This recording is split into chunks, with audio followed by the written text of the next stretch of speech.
7 anos atrás, 8 anos atrás, para ser mais precisa, quando a gente pensou em colocar esses talentos que a gente via em sala de aula, que os alunos pudessem mostrar toda a sua capacidade criativa dentro do universo da moda, é pensar que a gente está realizando um sonho, porque eu via muitos estudantes fazendo coisas belíssimas, que até hoje continuam fazendo depois de se formarem, que descobriram o amor pela moda no Fashion Day.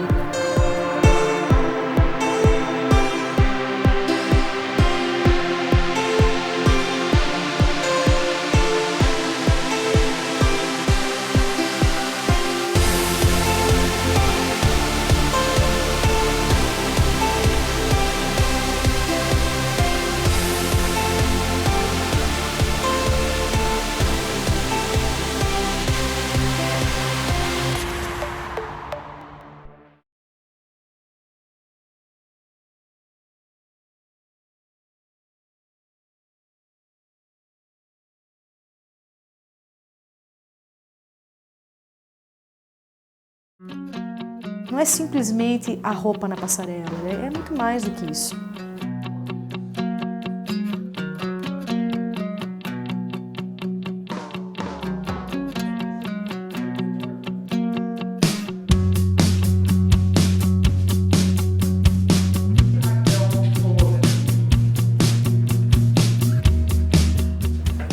A essência do Fashion Day tem a ver com compreender o valor real do que é a moda e quanto ela é representativa na nossa sociedade.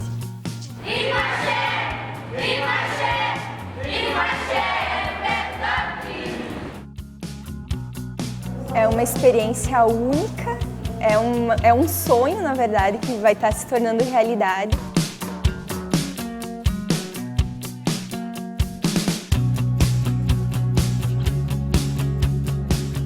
Então, ele não é só um desfile de moda, ele é uma construção da nossa história através da linguagem da moda.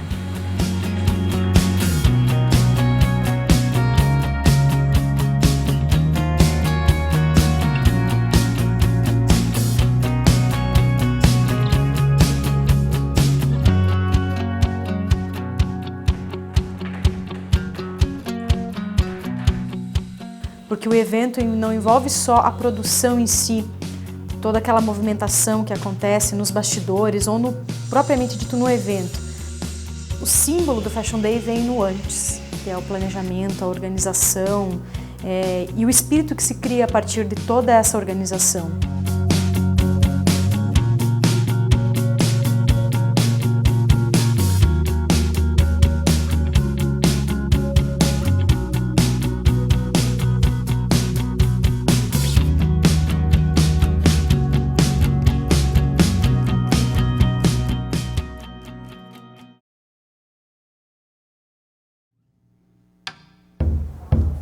Na verdade, mais a parte de pesquisa em texto, né? Pesquisa textual sobre o que a gente precisava ter em cada década, sobre os materiais. E aqui, na verdade, algumas coisas sobre as silhuetas. O período que eu pego é o período que conta a história dos balseiros e do ciclo da madeira aqui da região de Chapecó. O governo instituiu um imposto bastante alto. Aí nessa etapa, para fugir, para burlar esse imposto, os balseiros acabavam por extrair, fazer o processo de extração da madeira e transportar ela até São Borja pelo Rio Uruguai. Esse direcionamento temático veio de estudos de macrotendências de moda.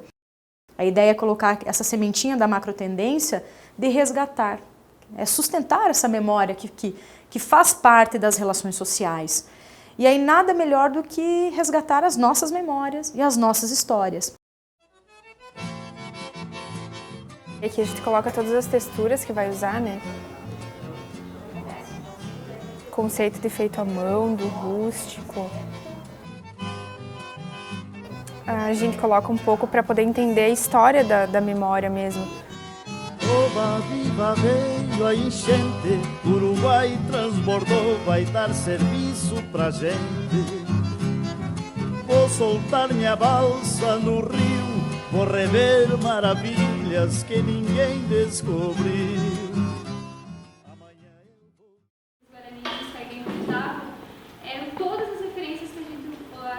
Dá para mudar os tipos de acessórios, né? Com capanga, tem a capanga, o chapéu e a...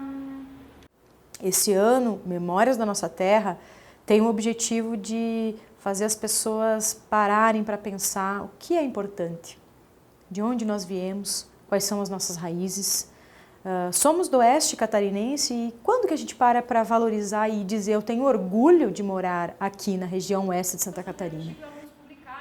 Um povo que não conhece a sua história não tem identidade, né? E por que não a moda não trabalhar com a nossa identidade? É uma afirmação e é uma afirmação nossa, mas na verdade não é só valorização, é trabalhar com o que temos, né? Quais são as nossas, qual é a nossa identidade, né? Será que é só do dominante? Será que é só do italiano, do alemão? Ou nós temos do caboclo, do indígena no nosso dia a dia e às vezes a gente nem percebe. E eu vi isso no olhar das minhas acadêmicas, porque elas mergulharam nas histórias, encontraram curiosidades assim peculiares, que nem sempre a gente vê isso nos livros, né? Não é comum.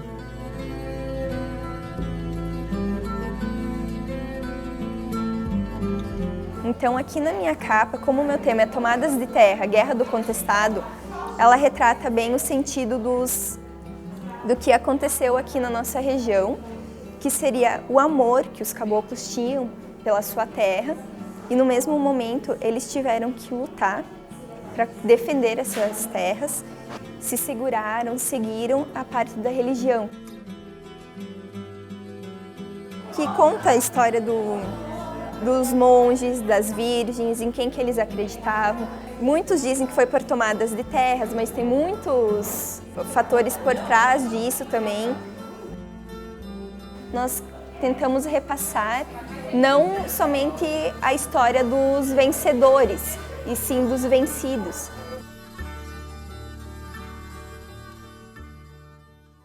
Nesse sentido, como a gente fez através desse storytelling, a gente consegue entender e recuperar a história do lugar. Porque a gente começa desde lá do início, lá como é que vieram os caigangues, como é que foi esse processo, como que passou pelo ciclo da erva mate, como que a gente chegou a Chapecó até hoje.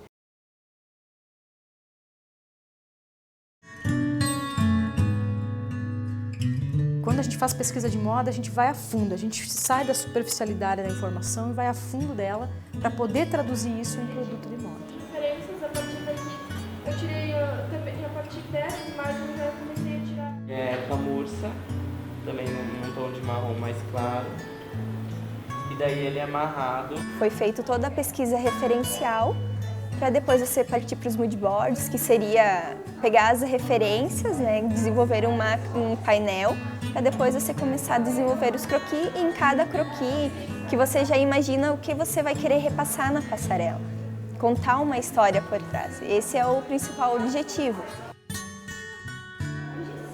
A fashion, as dezenas, a gente fez com os botões, vai ser utilizado tanto na calça.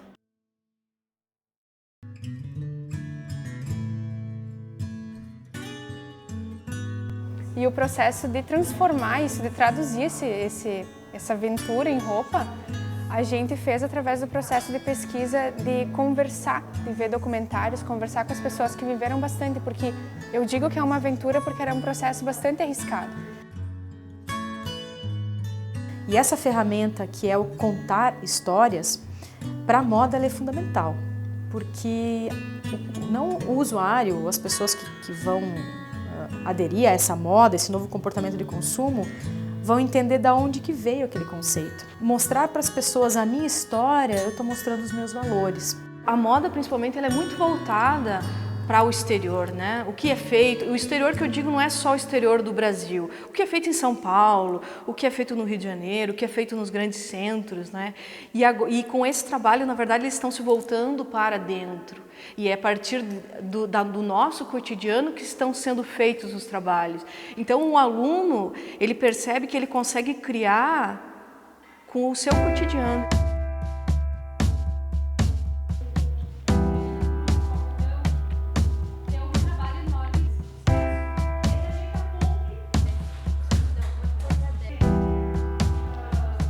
fazer à mão é o elemento que a gente diz que dá unidicidade nas mini coleções, né? É o storytelling de uma grande coleção, que é o Rusticidade e Memórias da Nossa Terra, contado por mini coleções que têm os subtemas que são os ciclos. O passado nos lembra o feito à mão. O se abster da tecnologia, dos equipamentos e das máquinas faz nós nos lembrarmos que são as mãos que fazem as coisas acontecer.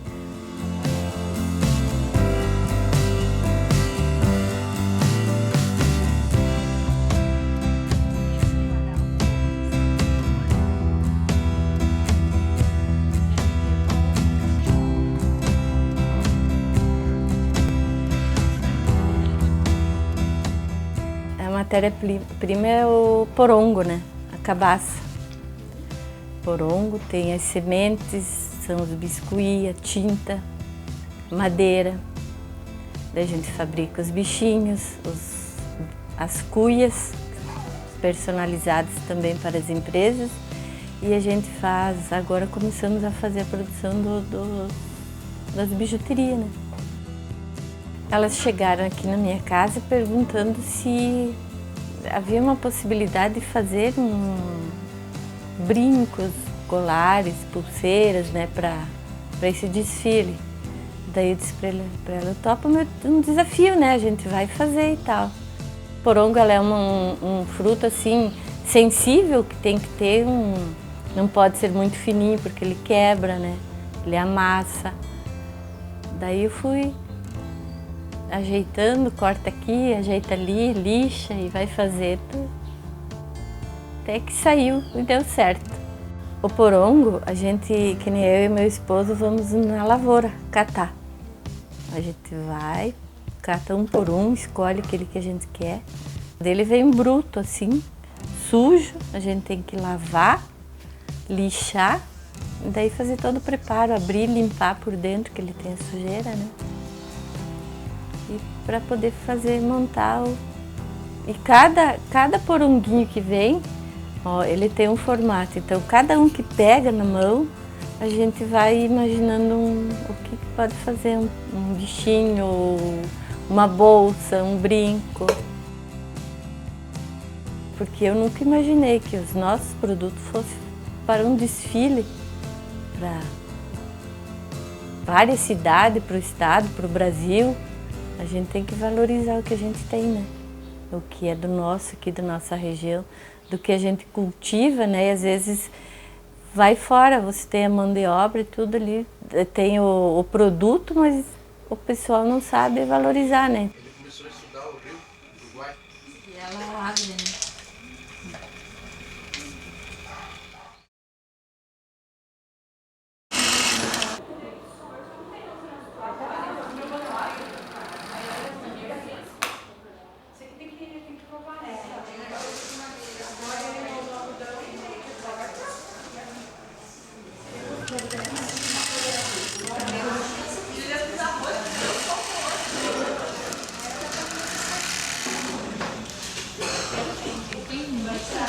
Todo esse processo a gente traduz através das formas e das silhuetas que não são tão definidas, no meu caso.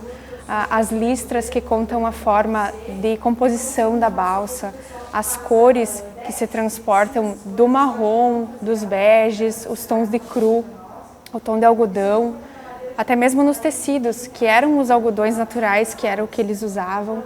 Os chapéus e os acessórios também contam um pouco dessa história, porque eram malas para levar muita roupa. As profissões e as posições que cada um tinha dentro da balsa, um ia só para cozinhar, outro ia para ajudar o grupo, outro ia para remar. Muitos deles morriam, inclusive, nessa trajetória. E é essa emoção que a gente tenta transportar através da roupa para as pessoas que estão vendo. No nosso caso, seria em tons terrosos, caramelos e vermelhos, para retratar a terra, o sangue que foi derramado durante esse período. O couro, ele é todo, tem uma textura que seria como se fosse a terra, quando ela está bem seca, ela fica a rachadura. As ervas, antigamente, até hoje, a gente teve essa cultura, né, que a gente aprendeu a utilizar ervas para quando a gente está doente. E o tingimento dos tecidos. O algodão cru que foi tingido. e foi tingido com chás naturais. Café, ficou muito escuro. Eu fui lá e coloquei chá de ela vai utilizar aqui assim, a gente já viu pra ela. O porquê do chifre do boi numa passarela. Para muitos que vão ver, tá, mas por que ele está ali? Porque antigamente a população, as primeiras populações aqui de Chapecó, toda manhã e toda noite, eles tiravam o leite das vacas e colocavam dentro desse chifre e distribuíam para a população mais pobre.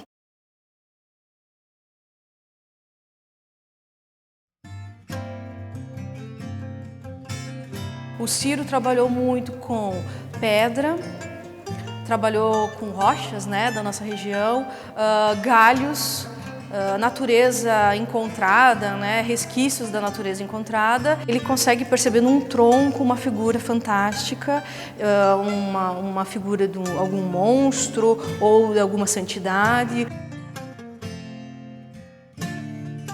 Nós decidimos falar dos ciclos de Chapecó, né, desses 98 anos da cidade. E um deles seria a parte cultural. Foi levantado na reunião a hipótese de trabalhar um artista que não é contemplado na maioria das vezes quando se fala em Chapecó. E o Ciro, que também é um dos artistas precursores da arte em Chapecó, não tão antigo quanto os outros, mas mesmo grau de importância, ele acaba sempre um pouco despercebido. E ele foi um artista com uma grande produção.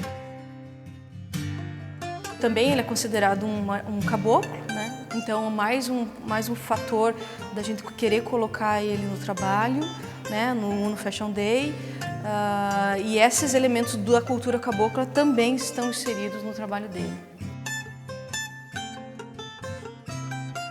E, na minha opinião, é um dos artistas que mais consegue refletir a nossa cultura, as nossas peculiaridades, um pouco da nossa estética. Ao conhecer as obras do Ciro, nós também acabamos entendendo um pouco da nossa história.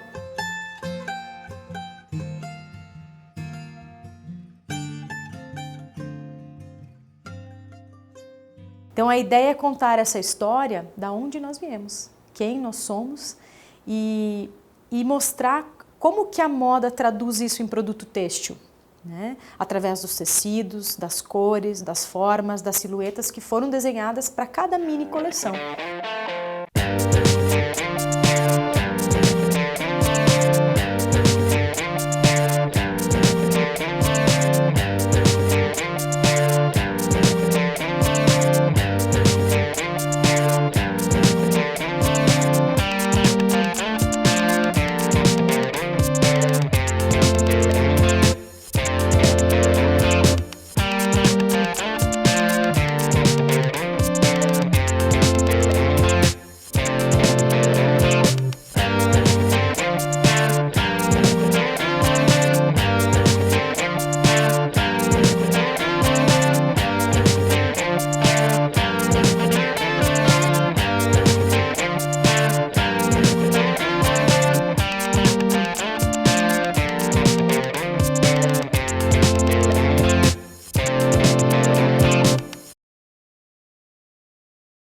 Você trabalha todos os conhecimentos do universo da moda por meio do evento. É a produção, execução, planejamento, gestão de recursos, porque para fazer uma mini coleção, você tem que pensar nos custos que você tem de produção. São looks que você coloca na passarela que tem tecido, aviamento, um estudo de pesquisa que foi feita. Alguns estudantes acabam viajando para fazer pesquisa criativa das coleções, para buscar inspiração. O designer de moda não projeta só a roupa no produto final. A gente tem que conhecer muito da ergonomia, tem que conhecer muito de história. A gente não consegue projetar o futuro sem entender do passado. A gente pesquisa muito. Nós somos profissionais, não só o designer, mas principalmente o designer de moda, nós somos profissionais multifacetados. Nós temos que ter conhecimentos em várias áreas, pesquisar sobre várias áreas. Na verdade, é um trabalho complexo, é um trabalho que demora meses de preparação, que vai se diluir em apenas, na passarela, apenas um dia.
percebo muito quando a gente faz os Fashion Day, a união da equipe, não só de estudantes, dos nossos educandos, mas principalmente da equipe que faz parte do curso. Quem que se doa 100% para pensar e sonhar esse evento. É muito importante porque você está trabalhando com uma pessoa que você conviveu durante esses 4 anos e agora vocês vão ter que estar ali as duas caminhando no mesmo sentido, né? E toda a turma vai se ajudando. Então tem umas pessoas que vão melhor numa parte e outras não. Então nesse sentido a gente se ajuda, né? Todo mundo está engajado para que o evento seja o melhor possível. Além do aprendizado que a gente vai tendo em trabalhar em equipe, porque o design ele não é sozinho, ele trabalha sempre em equipe, em todos os momentos. Além desse aprendizado que a gente já vem da experiência de todas as matérias que a gente já teve dentro do curso, a gente fica com essa relação de amizade também, porque a gente trabalha muito tempo junto. E às vezes algo que eu poderia não ver, você pode ver dentro da minha coleção. Muitas pessoas envolvidas no processo, desde pais que veem os seus filhos lá passando madrugadas, desenhando, costurando, bordando, tricotando para fazer essas peças. O Fashion Day para mim é selar todos os conhecimentos que a gente já teve aqui na universidade, todas as experiências, todos os livros que a gente já leu, mostrar isso mesmo. E realmente projetar para a sociedade, projetar para a comunidade acadêmica o que é o curso de moda.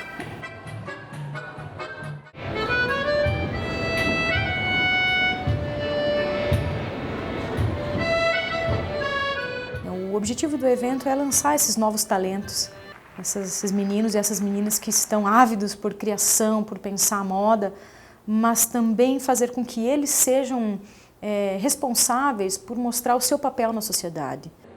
A gente pensa que a moda tem a ver com relações humanas, a moda tem a ver com fator cultural. Eu acredito que nós, dentro da academia, nós devemos essa responsabilidade para a sociedade.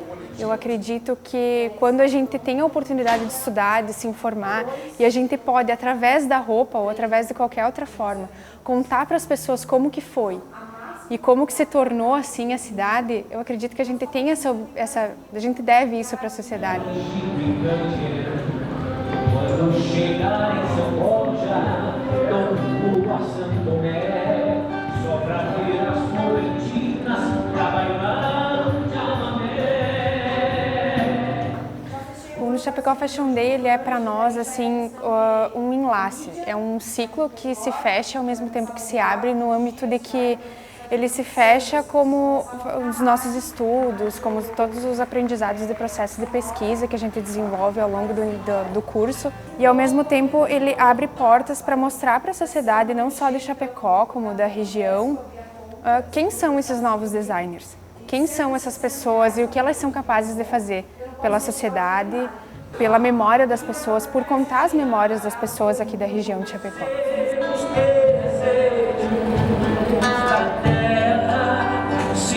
Da terra propicia a estação e fecundar o chão.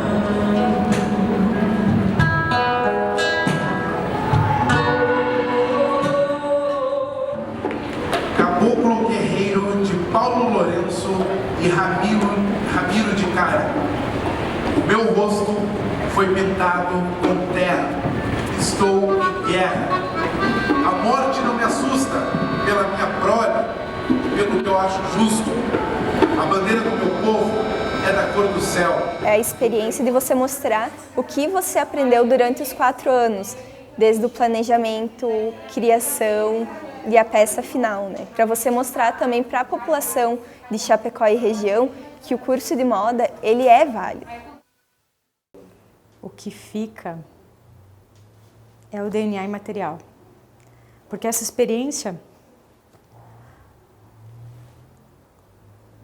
as minhas alunas nunca vão esquecer. E eu acho que isso vai enriquecendo a alma criativa do designer, né? Designers, eles são criativos por natureza. E essas experiências vão alimentando o espírito criativo.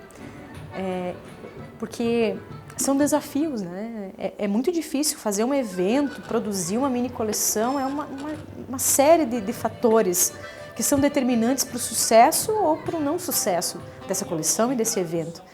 Então, a troca de olhares, a troca de equipe, o conhecer é realmente o fazer, né? E fazer um evento que tenha um peso cultural e social como o Rusticidade e Memórias da Nossa Terra, faz com que, espero, é nosso sonho, que as pessoas olhem com a moda com outro viés, não só do lado comercial, mas principalmente do valor cultural e social. Sim, Maria,